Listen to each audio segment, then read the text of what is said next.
Chers petits observateurs, mercredi 18 h, abonnez-vous à POA, c'est important. Et aujourd'hui, vous allez découvrir le petit observateur Clément.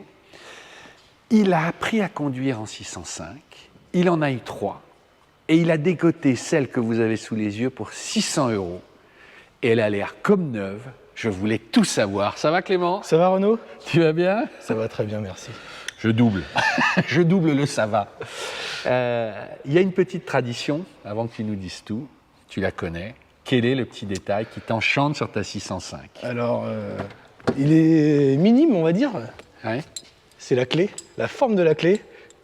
J'ai jamais vu d'autres voitures qui avaient des clés comme ça. C'est la Des clé clés en d'époque? X, ouais, c'est les clés en X de chez Peugeot. Je pense que c'était pour empêcher de pouvoir la falsifier facilement et pour pouvoir voler le véhicule. C'est une petite lumière qu'il y avait dedans? Non, c'est le transpondeur pour Ouais. la télécommande à distance. Ouais. Mais voilà, c'est vraiment la forme de la clé qui est... Autant chez Renault, il y avait des clés rondes, la plupart des autres marques avaient des clés plates, on dira. Mais voilà, c'est vraiment le détail assez rigolo, moi je trouve, sur cette voiture, atypique et qu'on retrouve sur Renault qu'une autre. Alors, je l'ai dit, tu en as eu 3, Oui. tu connais bien cette voiture. Mais pour ceux qui ne connaîtraient pas, fais-nous la présentation du modèle de la version. Voilà, elle sort en quelle année et c'est quelle... La 605, elle sort en 89. Elle vient terminer la gamme 05, en fait, qui a été initiée par la 305, ensuite la 205, la 405. C'est la dernière voiture à passer en traction. Avant, on avait encore la 505 qui était la dernière propulsion de chez Peugeot. Donc après, à partir de là, on a toute la gamme Peugeot qui est passée en traction. Ils ont commencé, je crois, les études en 82 et en 86, le style était fini déjà sur cette voiture. Elle a été produite à peu près, il me semble, à 152 000 exemplaires et ça s'est terminé en fin 99 avec le remplacement par la 607. Mais à l'époque, moi je me souviens, tout le monde disait, vous allez voir ce que vous allez voir, le haut de gamme Peugeot, ça revient, c'était en même temps que la XM, je crois qu'ils partagent aisément. Ils mettaient la barre très haut. Ils ont mis la barre très haut, ouais. Et c'était trop haut. Ils ont mis la barre, je pense, trop haut. Ils ont investi des millions de francs dans l'usine de Sochaux, qu'ils ont entièrement modernisé.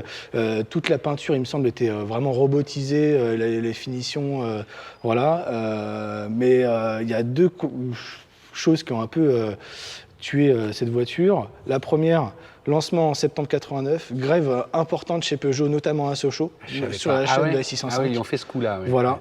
Et puis après, fiabilité électronique, pas forcément les meilleurs choix des partenaires sur les équipementiers. Donc beaucoup d'électronique hasardeuse sur les versions haut de gamme. Et c'était le début de l'électronique. C'est ça, beaucoup, entre une clim automatique, une suspension on va faire... voilà. Bien, je tourne pour que les gens voient, quand se retourne la lumière, on va revenir sur l'intérieur après. Mais donc, comme tu dis, il y a pas mal de problèmes. Et ça, c'est première chose, l'électronique. Et ensuite, il y a, peut-être que les clients ne sont pas prêts. Il y a ça, il y a un effet générationnel qui fait que les hauts de gamme français ont moins le vent en poupe. La concurrence allemande est de plus en plus féroce. Et en plus, en parallèle de ça, on a un marché qui s'est ouvert qui s'appelle le marché du monospace. Avec l'arrivée de l'espace en 84, qui au départ a été extrêmement mitigé, puis finalement qui est extrêmement monté en puissance. Donc toutes les grandes familles qui avant roulaient en dans véhicule, ce type de bagnole, de ce véhicule-là, ont délaissé cette gamme-là pour prendre du véhicule finalement plus habitable et plus adapté à leurs besoins. Donc c'est ce qui a fait, à mon avis, le succès plus que mitigé de cette voiture, parce que sur les 152 000 exemplaires, il me semble qu'il y a un tiers de la production qui a été faite sur les 5 premières années. C'est assez impressionnant. J'ai plus les chiffres en tête, mais oui, en gros, il y a une grosse part de phase 1 sur les 4 premières années de production, et après, c'est vraiment une production très limitée. Ça, c'est... Alors, là, t'as quelle version, toi? Parce que dans la gamme, il y avait... Alors, il y avait plusieurs versions. L'entrée de gamme, c'était la SL, ouais. SL ou SLD. Ouais. Ensuite, on avait la SR, qui était un milieu de gamme. On avait ensuite la SV. Et vraiment, pour chapeauter la gamme, la SV24, qui est le nec le plus ultra, je dirais, de la 605. Donc là, on est sur une SV 3 litres. Donc la seule modification, je dirais, visible, c'est les jantes qui sont... Oui, tu n'es pas... Ce que j'allais dire, je suis sûr que les fans ont déjà repéré, mais tu as mis les jantes de la SV24 qui fait 200 chevaux, voilà, qui était... Voilà. La SV24, elle est très jolie, mais beaucoup plus compliquée à entretenir, que ce soit pour les disponibilités de pièces et puis la fiabilité, c'est ce qu'on appelle du système ACAV, l'admission d'air variable qui fait que c'est extrêmement coupleux à bas régime, entre autres, qu'on a retrouvé après sur les 306, où c'était un peu moins démonstratif d'ailleurs, sur les S16. Donc là, c'est une version SV 3 litres, donc le 170 chevaux. 6 cylindres. 6 cylindres, bien sûr, le PRV, main ton décalé, qu'on retrouvera sur la XM et sur la Safran. Donc non, un moteur assez fiable. Bon, je vois que tu es super, super calé, donc on va tout aborder, mais tu sais, chez POA, on aime les histoires de vie. Pourquoi tu as appris à conduire sur cette voiture? C'est-à-dire que ton père n'avait pas une SV, parce que c'était... Voilà, mais ça t'a toujours marqué. Exactement. Moi, j'ai grandi dans une 605 marron, comme ça. Mes parents roulaient en série 330 à l'époque. Ils se l'ont fait voler dans le garage BMW. Du coup, ma mère était enceinte de moi. Et il fallait trouver une voiture en urgence, parce qu'il y avait déjà ma sœur. C'est-à-dire que même en tant que petit bébé dans le ventre, tu as connu le moelleux Peugeot, et donc ça t'a marqué à vie. C'est ça, et du coup... Tu peux en parler à un psy pendant des heures, ça. Je ne sais pas si ça se soigne. Ouais. Non, mais toujours est-il, ils étaient partis pour acheter une 405, et ils sont arrivés chez un concessionnaire Peugeot qui leur a présenté ce véhicule de direction, qui était une SL pour le coup, et il l'a acheté à 410 000 km, et puis moi, du coup, j'ai grandi dedans, comme une pub de l'époque faisait Opel, et mon père il me disait en rigolant, bah, quand tu seras grand, tu l'auras. Ouais. Et quand j'ai eu 18 ans, je l'ai eu. Bon, elle avait 400 000 km, elle était encore en très bel état. Mais du coup, voilà, j'ai commencé à conduire moi sur une 605 marron. C'est pas forcément la voiture de jeune qu'on pourrait dire, mais moi j'ai été fan. Et puis le côté stature, quoi. Tu conduis plusieurs voitures aujourd'hui, puisque tu es expert automobile, hein, c'est ton métier. Sûr. Mais aujourd'hui, conduire ça dans la circulation moderne, c'est à jour. C'est clairement à jour. Avec cette motorisation-là, en 170 chevaux, sans faire des excès de vitesse, c'est très dynamique. Le châssis, c'est un des meilleurs châssis. Tous les articles de presse le disent, mais c'est véridique. C'est hyper dynamique. Il y a un confort, mais c'est vraiment la synthèse de Peugeot de faire du confort en ayant un train roulant extrêmement dynamique. Pour avoir conduit d'autres voitures, avoir une 205 GTI comparativement, la 205 GTI, l'arrière est joueur. La 605, l'arrière ne bougera jamais. Ouais. Et l'avant est aussi incisif qu'une 205. Ouais, c'est fou parce que c'était une traction. On va aller regarder le moteur, hein, puisque. Bien sûr. Mais pour 170 chevaux, on pouvait se poser la question de savoir s'il pouvait passer la puissance et tout se passerait bien, quoi. Tu me disais, on pourrait lui mettre un moteur de 250 chevaux. C'est ce que disaient les 7 Turbo en 89 quand ils faisaient le comparatif. Dominique, si tu nous entends. Voilà. Ils faisaient l'essai de la 605 et en comparatif avec l'Alfa Romeo 164. Qui, quand on les regarde côte à côte sur les l'impression que c'est le même dessin, on voit la ligne de poupe qui est exactement la même si la 605 a été dessinée par les équipes de Gérard Velter. Et il disait, on regrette finalement que le moteur de la Alfa 64 ne soit pas dans la caisse de la 605, parce qu'avec les deux, ça aurait fait une bombe, clairement. Viens le montrer, le moteur. Bien sûr. Parce que je te posais la question tout à l'heure en off, mais est-ce que c'est des voitures qui aujourd'hui, est-ce qu'on trouve encore des pièces? Est-ce qu'on trouve encore sur le même problème Est-ce que la tienne a l'air neuve? On se dit pourquoi pas, mais tu me disais ça commence à devenir compliqué. C'est extrêmement compliqué. Des pièces d'entretien d'usage pour une révision classique, je dirais allumage, filtre, on trouve. Dès qu'on va sur des pièces un peu spécifiques, des étriers de frein, des disques, des choses comme ça, c'est vite très très très compliqué. J'ai pas d'analyse pertinente, mais on est sur une phase où aussi les garages ont changé de manière de travailler dans les années 90. On est passé sur des garages qui n'avaient plus des stocks de pièces physiques aussi importants, mais qui commençaient à passer sur du flux tendu. Donc je ne sais pas si c'est la raison, mais à mon avis, elle en fait partie aussi. C'est qu'aujourd'hui, sur une bourse de collectionneurs ou sur même les grands sites, on trouve très peu de stocks, on trouve très peu d'agents qui récupèrent des vieux stocks pour avoir des pièces. Parce qu'il n'y en avait pas. Moi, j'ai réussi à trouver un stock de pièces pour cette voiture en Allemagne parce que c'était un ancien agent Peugeot qui avait une 605 SV3.8 et qui avait toujours gardé un stock de pièces et qui l'a vendu parce qu'il n'y avait plus la voiture. Mais sinon, c'est par exemple des trucs tout bêtes, mais un pare-choc, un phare, une aile. En neuf, il ne faut même pas aller chercher, on ne trouvera pas, c'est quasiment improbable. Mais par exemple, sur le V6, la pompe à eau, c'est compliqué à trouver. Les courroies, il y en a 3. C'est pas forcément hyper simple à entretenir, quoi. Oui, parce que tu me disais aussi, paradoxalement, il y avait la XM qui était la même base.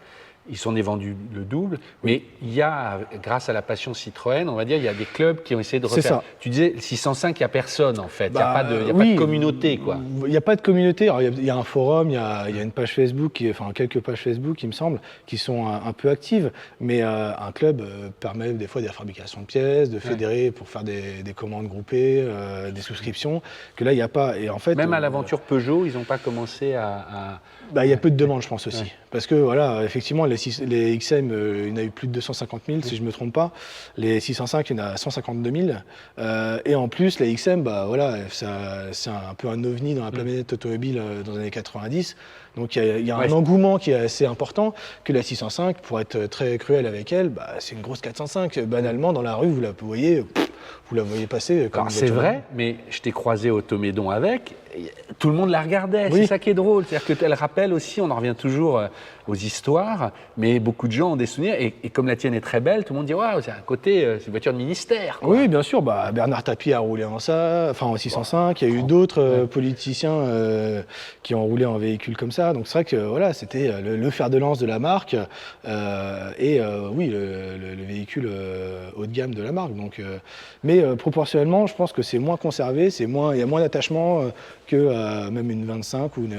Oui, parce que tu me dis, ça vaut combien aujourd'hui une voiture comme ça?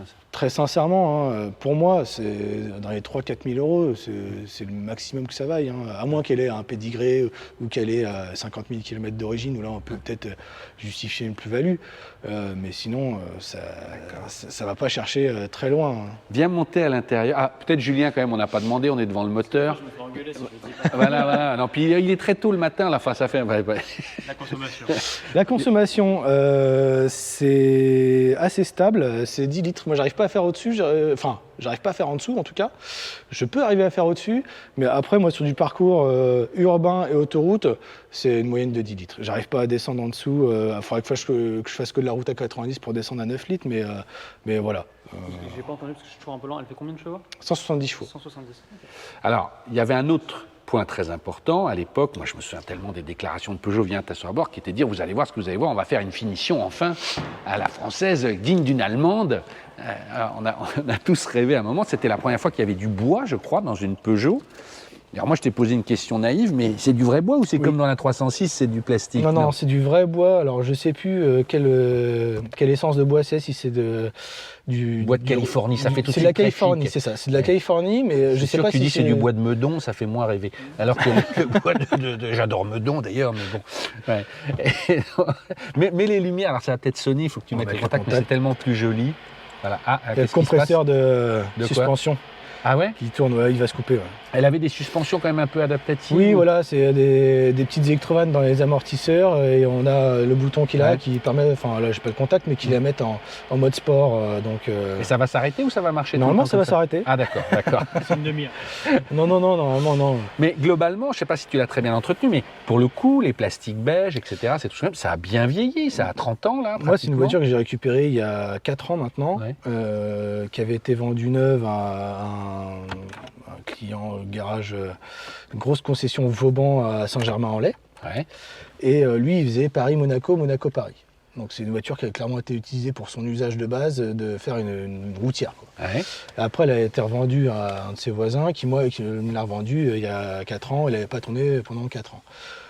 Hormis de la cosmétique, quelque chose de classique, le ciel de toit qui a été refait, comme beaucoup des voitures des années 90, la toile était décollée et tombée. C'est bien fait d'ailleurs. Voilà, j'ai pas fait grand chose, à part un nettoyage, les jantes évidemment, les pare-chocs qui avaient des rayures et la malle. Mais voilà, pour en revenir par exemple aux pièces, le monogramme SV3 litres, je l'ai trouvé en Argentine. J'ai pas réussi à le trouver en France, quoi. Et je suis pas sûr qu'il y ait beaucoup de 605 en Argentine. Mais... Et sinon, au niveau de tous les gadgets, là, de tous ces boutons, siège chauffant déjà? C'est ça, siège chauffant. Comme dirait un ami à moi, c'est la grande époque du une option, un bouton. Bah oui. Donc plus on a de boutons, plus on a réussi dans la voiture. Dans la vie, ouais. Donc voilà. Donc on a les sièges chauffants, la clim automatique. Ça, c'était une option très chère, ça. Oui, bien sûr. Et très, très peu fiable d'ailleurs aussi, parce que souvent les commandes étaient hors d'usage et ça coûtait, je sais plus si c'était 3 ou 4 000 francs. Ouais. Ouais, c'était assez cher. Et puis après, voilà, pas mal d'options. Mais tout marche aujourd'hui. Oui. Le seul truc, moi, c'est ce bouton-là qui est rajouté parce que c'est le cruise control, c'est le régulateur qu'elle n'a pas, mais ça me... Ça, c'est pas le régulateur? Non, ça, c'est l'autoradio, c'est la commande au volant. Ouais. Ah ouais, il faut savoir ça. Ouais. Et Elle n'avait pas du coup le régulateur, ça t'a énervé d'avoir un bouton gris, c'est ça? Ouais, c'est ça, je me dis, il a quand même pris quasiment toutes les options sauf la dernière. Donc avant, t'avais un bouton juste gris. Ouais. Tu l'as retrouvé où le bouton? Sur une donneuse, non, dans une casse en Bourgogne. Donc bon voilà, j'ai trouvé, je me suis dit bon, je le mets. On va aller regarder le coffre vite fait, puis on va aller faire notre petit Bien tour. sûr. Mais, ouais. Qu'est-ce que tu as à l'époque? On a la télécarte de 92 avec la quoi, la 905 du Mans. télécarte, ouais. Bah, c'était le moyen de paiement pour téléphoner une cabine. Ah ouais. Aujourd'hui en France, il reste je crois moins de 14 cabines téléphoniques. Et il actuelles. donnait ça. Bah non, c'est moi qui l'ai retrouvé après. Ah en oui, déco, d'accord, parce pardon. que, Ouais, je pensais- C'était l'époque où le Peugeot avait gagné aux 24 heures du Mans, donc il était fier d'avoir fait une télécarte pareil. Et puis après, bah, Le bebop, évidemment, bebop. pour s'échapper au cas où, on a toujours une petite pièce de billets de francs d'époque. Quoi. Ah ouais, excellent. Et après, bon, voilà, la soute à bagages, comme on pourrait dire, avec le guide Michelin d'époque qui va avec. On a des petits accessoires comme le parapluie 605. Je suis pas sûr qu'il soit très étanche, mais bon, c'était. Je pense pas que c'était livré avec la voiture. C'était devait être à la boutique Peugeot qu'on devait pouvoir acquérir ce genre d'ustensile. Mais encore une fois, hein, c'était marrant de montrer tout ça parce qu'à l'époque, ils avaient vraiment, moi je me souviens, Boileau qui faisait beaucoup de déclarations dans la presse en disant c'est un haut de gamme, vous allez voir ce que vous allez voir. Il y avait déjà ce complexe allemand. Oui. Et quelque part, ils se sont vautrés, il faut le dire. Oui, bien quand sûr, même. clairement. Hélas, alors que la voiture avait plein de qualités. Oui, bien sûr. Mais, L'image était tuée et après, voilà. du coup, les gens ne se sont pas projetés dessus. Puis après, on a un design qui est classique, fin années 80. Et c'est vrai que quand on a une Safran qui est beaucoup plus ce qu'on appelle en biodesign, ou une XM qui est vraiment à des années-lumière au niveau du style, parce que c'est une autre approche, je dirais, pour être vulgaire, elle casse pas trois pattes à un canard. Quoi. Et pourtant, tu l'aimes, c'est ça Ah que oui, j'aime moi bien. j'adore. Ouais. J'adore. On est sur le tricorps classique, quoi, mais vraiment ça le côté statuaire, quoi. On va continuer notre conversation dans la voiture. J'en profite pour remercier le CNVA, le Conservatoire national des véhicules anciens. On l'aura compris, on est dans leurs ateliers de formation. Allez sur leur site, tapez le CNVA. Ils font des week-ends de formation, d'initiation, si vous voulez aussi. Voilà, c'est le temple de la bagnole. Voilà, on va continuer. Tu vas nous parler de l'ABR et des suspensions.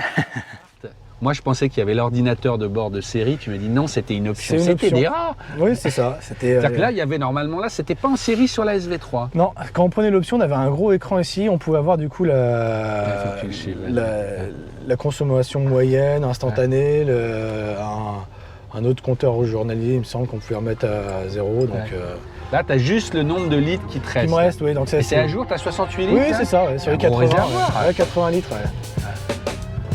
Alors, il y a plein de choses, tu sais tout, donc je m'excuse d'avance auprès des fans, parce que je pense qu'on pourrait faire 5 heures. Mais... Alors déjà, tu m'as dit par rapport aux pièces, tu m'as dit, déjà, il y a un truc, à l'époque, elle est sortie, ils ont développé leur propre ABS. Oui, Explique ça. Ouais. De ce que j'en me souviens, il y avait ils se sont un peu embrouillés avec Bosch. Et du coup, Bosch n'a pas été leur partenaire pour monter l'ABS comme sur d'autres marques chez Mercedes ou BM. Et ils ont développé ce qu'on appelle ABS à eux, qui s'appelle l'ABR. Mais du coup, c'est un peu spécifique. Anti-blocage de roue. Voilà, Ouais, c'est ça. Anti-blocage de roue. Et après, ils sont repassés sur un système ABS sur les versions ultérieures. Oui, parce qu'en gros, tu m'as dit, au bout de 2 ans, ils se sont rendus compte que c'était pas aussi simple de... Voilà. Mais alors, tu m'as dit, aujourd'hui, faire réparer l'ABR, c'est une tannée.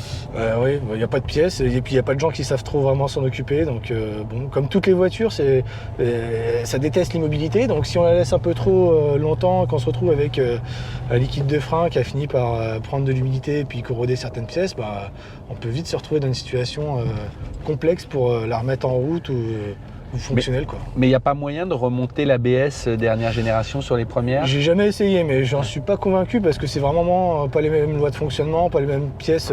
Là, on a un mètre cylindre spécifique avec la pompe ABR dedans et le réservoir au-dessus, qu'après, on a plus un système classique, on a un bloc ABS. C'est un peu complexe. C'est énorme. Et alors, les suspensions, je t'ai coupé tout à l'heure, mais tu disais c'est quoi? Parce que c'est adaptatif, mais c'est très léger, quoi. Oui, c'est des électromètres sous amortisseurs. Il y a deux lois de fonctionnement, soit c'est en mode normal, donc confort, comme là on est actuellement, soit on est en mode... Là, j'appuie là, sport, voilà. Et là, on ça se raidit. Ça se raidit. Là, sur du trajet comme ça, urbain, peut-être sur un Donan, on va sentir qu'elle va être un peu plus raide, mais sinon, sur du trajet plus sur route ou sinueux ou même autoroute, là, on se rendra vraiment compte de la caisse qui vient beaucoup plus raide et collée à la route. Il n'y a pas de variation d'assiette à proprement dit, c'est plus une raideur dans les suspensions. Clément, tu fais beaucoup d'expertise Oui. de voitures, donc tu as une vision très large Oui. du marché. Est-ce que tu dirais que ces Peugeot d'époque étaient relativement, au-delà des problèmes électroniques, des voitures relativement fiables ou, enfin, tu vois, elles vieillissent bien ou... Bah, comparativement, oui, celles qui ont survécu sont fiables. Hein. Moi, celle-là, elle a 200 000 km. J'avais parcouru 10 000, un peu plus de 10 000 depuis que je l'ai achetée. Je suis parti en vacances en famille. Moi, quand je la prends, c'est au moins pour faire une centaine de kilomètres. Et on peut traverser la France avec, hein, sans prétention. Hein. Tu me disais qu'il en restait combien à peu près à ton avis, des comme ça? J'ai pas de chiffre en tête, mais déjà le nombre de contrôles, de 605 qui passent le contrôle technique, il n'est pas énorme. Mais pour moi, des SV 3 litres en phase 1, s'il y en a une centaine, c'est le bout du monde. Hein. Donc on est dans une voiture où il n'y a plus que 100 exemplaires comme ça. Ah oui, j'ai pas de chiffre précis pour pouvoir le dire, mais moi, de ce que j'en croise déjà, et puis même sur les réseaux, des gens qui en possèdent, ou tout simplement sur le marché de l'occasion collection, il n'y a pas une offre mirobolante. Hein. Donc pour moi, c'est vraiment un super compromis, cette voiture, en termes de train roulant. Bon, bah écoute, hein, voilà, la 605 est réhabilitée grâce à toi, Clément. Tu t'y connais très très bien, hein, c'est ton métier. Donc je rassure les petits observateurs qui veulent nous présenter leur voiture. Il n'y a pas obligé de tout savoir, on peut, voilà, mais c'est toujours agréable parce que il y a presque un côté, comme on dit avec Julien, Wikipédia, quand on a quelqu'un qui connaît très bien sa voiture. Je suis content qu'on réhabilite la 605, parce que moi, j'ai envie de dire, au final, c'est une belle voiture. Je trouve qu'elle est intemporelle. Hein. Tu as le même sentiment, Julien? C'est bien. Enfin, c'est vraiment dommage le côté fiabilité du début, que ça lui a fait si mal, quoi. Mais franchement, tu vois, le fait d'être intemporelle, je pense qu'elle ne vieillira plus, quoi. Voilà. Et puis, si vous voulez nous présenter votre voiture, vous nous écrivez à petite observation automobile tout attaché avec des S, @gmail.com, une rapide description, quelques photos. Soyez patient. Si jamais la voiture retient notre attention, eh ben on vous appellera et vous viendrez la présenter. Merci Clément d'être venu jusqu'à nous. Renaud et à Julien. très bientôt À sur POA. Et voilà, vive la 605, la bagnole n'est pas morte. À bientôt.